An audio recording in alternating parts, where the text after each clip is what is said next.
चलते हैं, शुरुआत करते हैं, पहले नंबर के सवाल पर आते हैं। अति लघुत्तरी सवाल अब आपका शुरू हो जाता है। फटाफट के अंदाज में अति लघुत्तरी सवालों का सिलसिला हम यहाँ से शुरू कर देते हैं। शाबाश। पहला सवाल आपसे पूछ रहा है कि सामुदायिक सहभागिता के संदर्भ में शिक्षक का क्या दायित्व होता है, मास्टर का क्या योगदान होता है, क्या दायित्व होता है। तो चलिए फटाफट उत्तर बताइए, उत्तर लिखते चलेंगे, हम सभी समझते चलेंगे। सामुदायिक सहभागिता में अध्यापक का योगदान पूछ रहा है। एक कोई कमेंट कर रहा है, सर आपका बोर्ड बड़ा अट्रैक्टिव है, तो हम हूँ अट्रैक्टिव है, हमारो तारीफ कर दे एकदम। विद्यालय और समुदाय के बीच समन्वय स्थापित करे, पहला कार्य हम कर रहे हैं कि अध्यापक क्या करे। तो यहाँ पर नोट करते चलते हैं, कलर चेंज कर लेते हैं।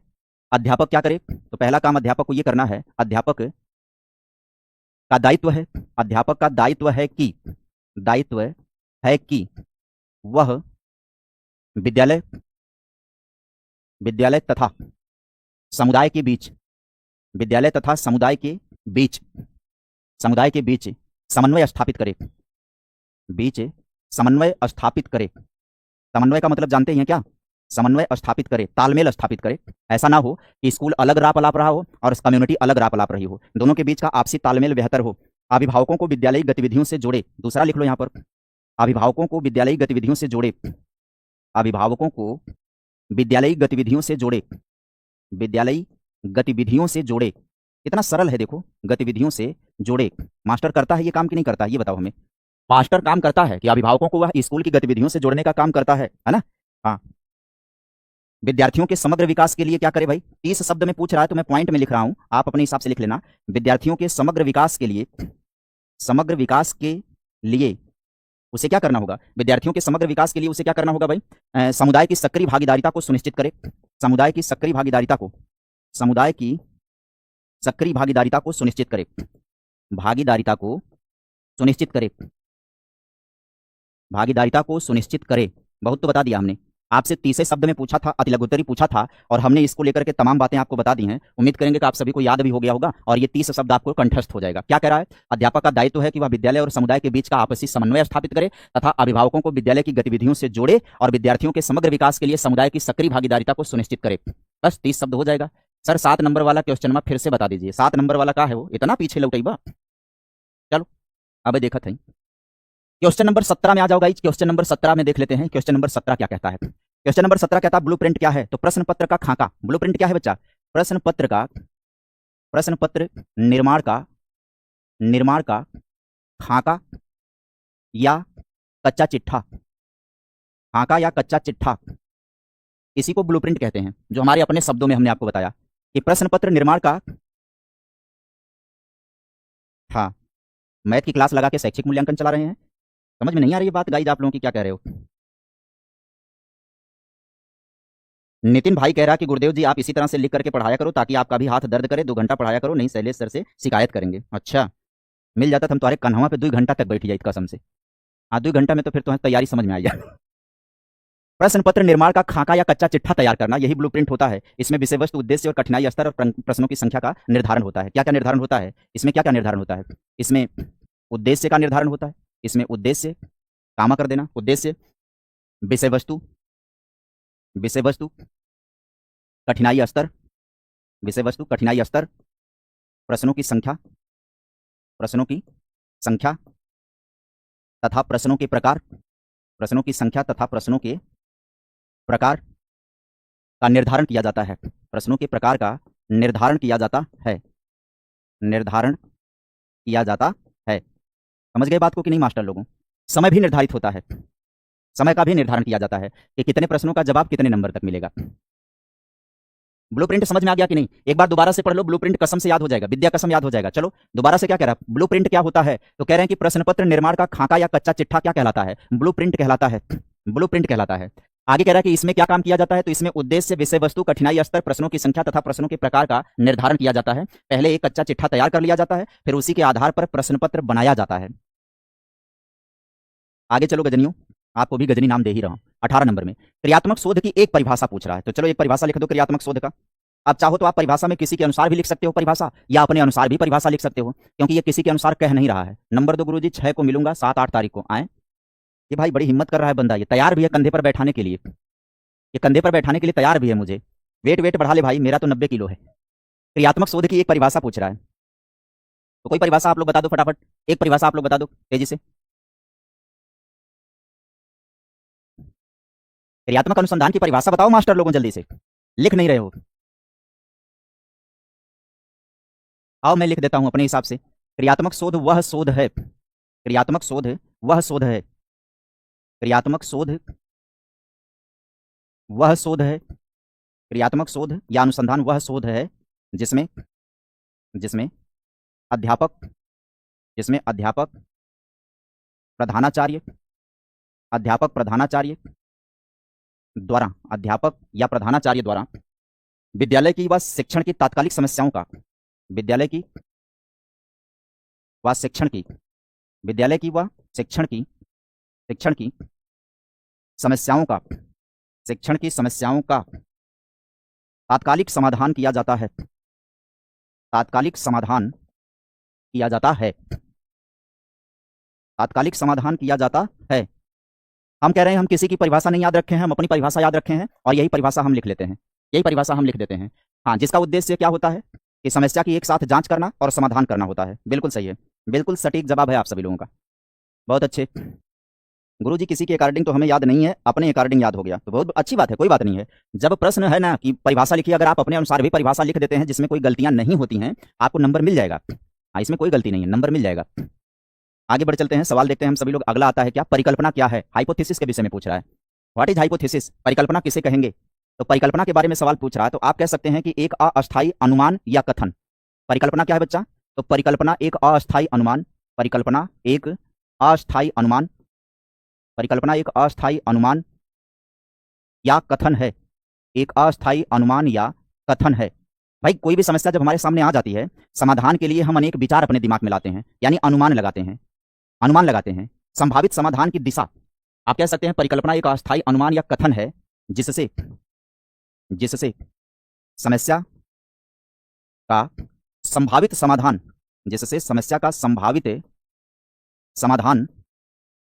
समाधान प्राप्त होता है, समस्या का संभावित समाधान प्राप्त होता है। तो आप सिंपल सी कह सकते हैं कि एक तरीके से संभावित या प्रस्तावित कल्पना कह सकते हैं, समाधान की प्रस्तावित कल्पना कह सकते हैं। दूसरे शब्दों में हम इसको क्या कह सकते हैं, यह किसी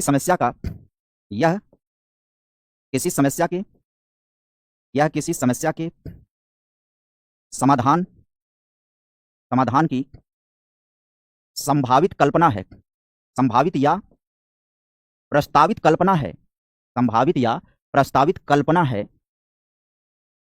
है जिसके आधार पर व्यक्ति समाधान की ओर अग्रसर होता है, व्यक्ति समाधान की ओर, जिसके आधार पर व्यक्ति समाधान की ओर अग्रसर होता है, यानी आगे बढ़ता है, समाधान की ओर अग्रसर होता है। लिख लो मास्टरों, ऐसे लिखते चलो, मेरे साथ साथ सरल से सरल बात लिखते चलोगे। ज्यादा कठिन हो गया क्या? कठिन नहीं होगा, सरल ही है, कोई दिक्कत नहीं है। एक अस्थायी अनुमान या कथन है जिससे समस्या का संभावित समाधान प्राप्त होता है, या किसी समस्या के समाधान की संभावित या प्रस्तावित कल्पना है जिसके आधार पर व्यक्ति समाधान की ओर अग्रसर होता है।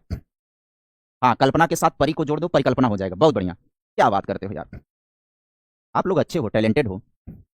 आगे बढ़े, अगले सवाल की तरफ चलेंगे, क्रियात्मक शोध के अगले सवाल की तरफ चलेंगे। यहां पर पूछ रहा है क्रियात्मक शोध के उद्देश्य क्या है, और 30 शब्दों में लिखना है, 30 ही शब्दों में लिखना है क्रियात्मक शोध के उद्देश्य। तो इसका मतलब सबसे पहला उद्देश्य क्या हो जाएगा, शिक्षण संबंधी व्यवहारिक समस्याओं का निदान करना। पहली बात है शिक्षण संबंधी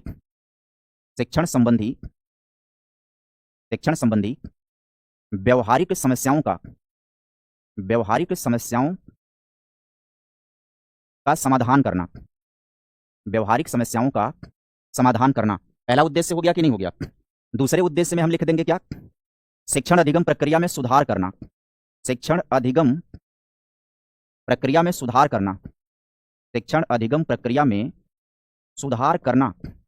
अच्छा लगा कि नहीं लगा, ये बताओ, उद्देश्य में दूसरा उद्देश्य समझ में आया कि नहीं? और तीसरी बात कर देते हैं, तो शिक्षण में नवाचार को प्रेरित करना, शिक्षण में नवाचार को प्रेरित करना, शिक्षण में नवाचार को प्रेरित करना। हम लिखेंगे तो कॉपी भर देंगे, शिक्षण में नवाचार को प्रेरित करना। चलो, शिक्षण अधिगम सामग्री के प्रयोग को बेहतर बनाना। एक और लिख लो भाई, शिक्षण अधिगम सामग्री के प्रयोग को प्रेरित करना, ठीक, 5वां पॉइंट लिख देते हैं, बहुत लिखेंगे, जाने दो, 30 शब्द में तो लिखना है भाई, और 30 शब्द में लिखना है तो ये ऐसे ही लिख डालो, एकदम व्यवहारिक हो जाएगा, याद भी हो जाएगा। मेरे साथ पढ़ोगे, मेरे साथ आप कलम चलाओगे तो आपको हर प्रश्न का जवाब मिलेगा। और आप सभी को यह बात भली भांति पता है कि डीएलएड में ज्यादा से ज्यादा प्रश्न लपेट झपेट के बतिया वही पूछी जाती है, हर बार घुमा फिरा करके वही कहा जाता है, वही पूछा जाता है ना, घुमा फिरा के वही बात पूछी जाती है, तो इसका टेंशन बिल्कुल नहीं होना चाहिए। एक बार क्रियात्मक शोध का उद्देश्य पूछ लिया तो अगली बार भी पूछ लेगा, विशेषताएं पूछ लेगा अगली बार, लपेट झपेट की बातें वही रहती हैं उलट पुलट करके। आइए आगे बढ़ चलते हैं। आगे पूछ रहा कि उत्तम परीक्षण के 2 गुण बताइए, उत्तम परीक्षण के 2 गुण पूछ रहा है। अब यहाँ पर उत्तम परीक्षण के 2 गुण में, तो उत्तम परीक्षण के 2 गुण निम्नवत हैं, उत्तम परीक्षण के 2 गुण निम्नवत हैं, 2 गुण निम्नवत हैं, 2 गुण निम्नवत हैं। ऐसे लिखोगे तो नंबर भी मिल जाएगा, कॉपी भी भर जाएगी, मतलब लगेगा कि हाँ कुछ लिखा हुआ है। तो 2 गुण निम्नवत हैं, तो कौन कौन से 2 गुण हैं? सबसे पहले गुण की बात कर लेते हैं, वैधता। सबसे पहला गुण हम लिख लेते हैं क्या बच्चा? वैधता सबसे पहला गुण है, वैलिडिटी जिसको कहते हैं। वैलिडिटी माने वैधता। वैधता का मतलब क्या हो गया? जिस उद्देश्य से परीक्षण निर्मित किया गया है, जिस उद्देश्य से परीक्षण का निर्माण किया गया है, जिस उद्देश्य से परीक्षण का निर्माण किया गया है, वह उस उद्देश्य का परीक्षण करे, उस उद्देश्य का परीक्षण करे, या वैधता हो जाएगी। बोलो याद हो रहा है कि नहीं हो रहा महाराज लोगों, प्रभु देवता लोगों, याद हो रहा है कि नहीं? जिस उद्देश्य से परीक्षण बनाया गया है, अगर वह उस उद्देश्य का परीक्षण करे तो वह वैध है। और दूसरी बात कर लेते हैं क्या? विश्वसनीयता। दूसरे गुण को नोट कर लो, क्या? विश्वसनीयता। विश्वसनीयता। अब विश्वसनीयता में क्या होगा? अंक प्रदान करना, अंक प्रदान करना, या परीक्षण इतना व्यवहारिक हो, इतना व्यवहारिक व सटीक हो, इतना व्यवहारिक व सटीक हो कि उसमें किसी प्रकार का अविश्वास ना हो, उसमें किसी प्रकार का अविश्वास ना हो, मतलब विश्वसनीय हो। ऐसा ना हो कि बच्चों को डाउट हो जाए कि हमको कम नंबर मिला, फलनवा को ज्यादा मिला। परीक्षण ऐसा होना चाहिए कि जो सटीक मापन कर ले, सटीक परीक्षण कर ले, उसमें किसी भी तरीके का अविश्वास नहीं होना चाहिए। ठीक है? ए मास्टर लोगों, मीटर खींचो, मीटर खींचो, ज्यादा सेखी ना बघारो आप लोग। लाइक कर दो पहले तो सब लोग, पहले सब लोग लाइक करो, लाइक नहीं कर रहे हो पहले, सब लोग लाइक करो। और सब लोग कह रहे हैं कि शेयर वेयर मारो, मीटर चढ़ाते जाओ, संख्या बढ़ाते जाओ। आगे बढ़ चलते हैं। सवाल आता है अब आपके सामने, कौन सा? Question number 22। मौखिक परीक्षण की 2 विशेषता आपसे पूछ रहा है। उत्तम परीक्षण की 2 विशेषता हो गई, मौखिक परीक्षण की 2 विशेषता पूछ रहा है। अब मौखिक परीक्षण की 2 विशेषता क्या हो जाएगी भाई? तो इसमें तात्कालिक प्रतिक्रिया और व्यक्तिगत अभिव्यक्ति क्षमता का आकलन होता है। जब आप मौखिक परीक्षा करोगे, मौखिक परीक्षण का मतलब है मुंह से सवाल पूछना, लिखित उखित नहीं होना। और जब मुहे सवाल पूछेंगे तो क्या फायदा मिलेगा? जब आप मुहे सवाल पूछेंगे तो तात्कालिक प्रतिक्रिया मिलेगी कि नहीं, व्यक्तिगत अभिव्यक्ति क्षमता का आकलन हो जाएगा कि नहीं। तो यहां पर क्या हो जाएगा, मैं एकदम सरल लिख देता हूं, सटीक लिख देता हूं, तात्कालिक प्रतिक्रिया एवं व्यक्तिगत अभिव्यक्ति क्षमता का, व्यक्तिगत अभिव्यक्ति क्षमता का मूल्यांकन, व्यक्तिगत अभिव्यक्ति क्षमता का मूल्यांकन, व्यक्तिगत अभिव्यक्ति क्षमता का मूल्यांकन। ये पहली विशेषता हो गई कि जब आप मौखिक परीक्षा करोगे, किसी से भी मुंहजबानी सवाल पूछोगे, तो एक तो वह तुरंत प्रतिक्रिया देगा, और दूसरा ये हो जाएगा कि उसके व्यक्तिगत अभिव्यक्ति क्या है, उसके भाव विचार प्रकट हो जाएंगे। ये साक्षात्कार अवलोकन, बार बार अक्कड़ ढर्रा चलवा लोगन लकीर का फकीर बना दिया है का। मौखिक परीक्षण की 2 विशेषता पूछ रहा है कि मौखिक परीक्षा अगर आप किसी से ले रहे हो, तो मौखिक परीक्षा अगर आप किसी से ले रहे हो, मुंहजबानी सवाल पूछ रहे हो अगर आप किसी से, तो पहली विशेषता ये हो जाएगी कि तत्काल जो है प्रतिक्रिया मिलेगा उससे, और व्यक्तिगत अभिव्यक्ति क्षमता का मूल्यांकन हो जाएगा। और दूसरा ये हो जाएगा कि इससे विद्यार्थियों के भाषा प्रवीणता, स्मृति और समझ का सीधा मूल्यांकन होगा। इससे दूसरा फायदा क्या होगा? इससे विद्यार्थियों की भाषा प्रवीणता, इससे विद्यार्थियों की भाषाई निपुणता, ऐसे लिखना, इससे विद्यार्थियों की भाषाई निपुणता, ज्ञान समझ एवं स्मृति का, ज्ञान समझ एवं स्मृति का मूल्यांकन हो सकेगा, यही 2 विशेषता लिख दो, बस काम खत्म। मैं जा रही हूं, सोनी कह रही है। अरे नहीं सोनी दीदी, रहा पढ़ लिया, कुछ देर पढ़ाई लिखाई कर लिया लोगों, ना मजा आवत हो का। इससे विद्यार्थियों की भाषाई निपुणता, ज्ञान समझ एवं स्मृति का मूल्यांकन हो जाएगा। हो जाएगा कि नहीं हो जाएगा मास्टरों, ये बताओ। मीटर चढ़ाते रहो, मीटर डाउन हो रहा है, मीटर डाउन नहीं होना चाहिए, बार बार हम कह रहे हैं। मीटर बढ़ाने आई थी, अच्छा तो मीटर बढ़ाओ ना, 23 नंबर में आओ। सतत मूल्यांकन के 2 महत्व आपसे पूछ रहा है कि सतत मूल्यांकन का 2 महत्व क्या हो जाएगा? तो पहली बात, तो पहला महत्व हो जाएगा कि विद्यार्थियों के प्रगति का क्रमिक ज्ञान होता है। पहला क्या हो जाएगा? विद्यार्थियों के प्रगति का क्रमिक ज्ञान प्राप्त होता है। ज्ञान प्राप्त होता है। समझो ध्यान से, सतत मूल्यांकन हम क्यों करते हैं? जब हम सतत मूल्यांकन करेंगे तो ये पता चल जाएगा कि विद्यार्थी क्रमिक तौर पर क्या सीख रहा है। अब देखो 30 शब्द में बनाना है, तो 30 शब्द में बनाने के लिए आपको क्या करना होगा? आपको पूरी बात लिखनी होगी। जैसे हम छोटी बात लिखे हैं, आप बड़ी बात लिखिएगा। सतत मूल्यांकन का महत्व यह है कि इससे विद्यार्थियों के प्रगति का क्रमिक ज्ञान पता चल जाता है, या क्रमिक मूल्यांकन हो जाता है, क्रमिक आकलन हो जाता है। एक पूरी लाइन हो गई। दूसरी लाइन लिख लीजिएगा, इससे सीखने की कमियों का निदान कर समय पर सुधार किया जा सकता है। इस मूल्यांकन द्वारा, आओ मैं दूसरे पॉइंट को पूरी बात लिख देता हूं। इस मूल्यांकन द्वारा विद्यार्थियों के सीखने संबंधी कठिनाइयों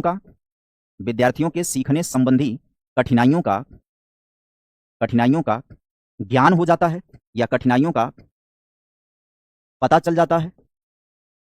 अतः हम आवश्यक सुधार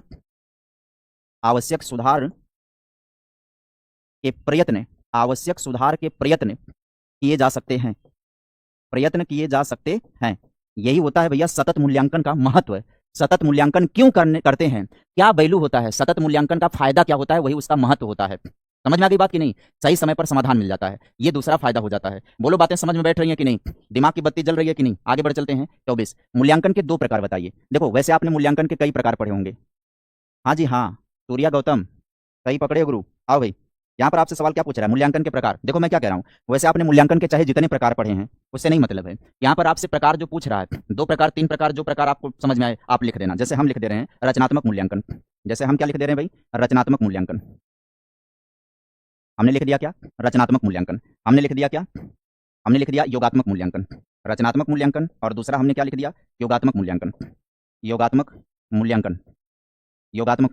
हमने लिख दिया तीसरा कौन सा? हमने लिख दिया सतत व व्यापक मूल्यांकन। हमने लिख दिया सतत व व्यापक मूल्यांकन।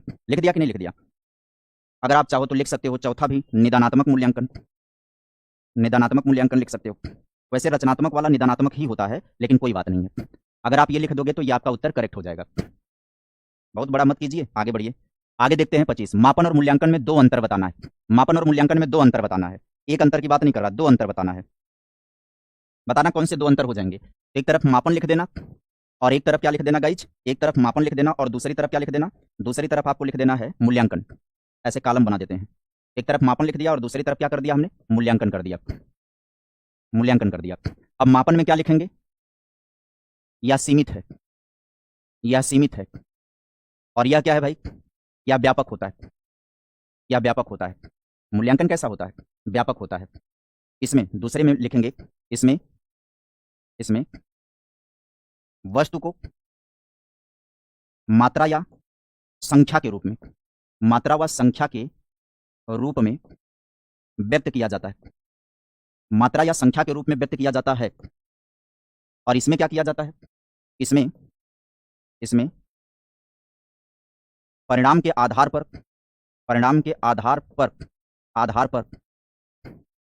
मूल्य या महत्व का अंकन किया जाता है। मजा आ रहा गाइस कि नहीं? मीटर खींचते रहो, मीटर डाउन नहीं होना चाहिए। विद्या कसम है सबको, मीटर चढ़ाते जाओ। तो एक तो सीमित हो गया और एक व्यापक हो गया। इसमें वस्तु को मात्रा या संख्या के रूप में व्यक्त करते हैं। इसमें क्या है? परिणाम के आधार पर मूल्य या महत्व का अंकन किया जाता है। इसका मतलब है कि यह मात्रात्मक हो गया, यह मात्रात्मक है। और यहां पर क्या लिख लेना? यह मात्रात्मक और गुणात्मक दोनों है। मात्रात्मक व गुणात्मक दोनों हो गया। 30 शब्द में है। अब इसमें से जो आपको उचित लगेगा वो आप लिख देना वहां पर। ये मात्रात्मक और गुणात्मक दोनों होता है, और मापन खाली मात्रात्मक होता है। ठीक है, आगे बढ़ जाओ, आगे देख लेते हैं। आगे पूछ रहा